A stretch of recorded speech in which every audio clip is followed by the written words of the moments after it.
Bike নিয়ে আমরা চলে আসছি 300 ফিটে অ্যান্ড এত পরিমাণে রাশ হয় এখানে, সবাই হচ্ছে স্পিডিং করে। জাস্ট একটু দেখেন, খুবই খুবই খুবই স্পিড, আর জায়গাটা খুবই সুন্দর।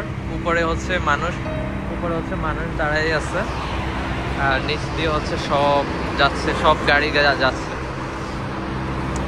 বাইকটা জাস্ট এই পাশে রাখা, বাইকে ইমার্জেন্সি লাইট দিয়ে রাখা হয়েছে। Just awesome.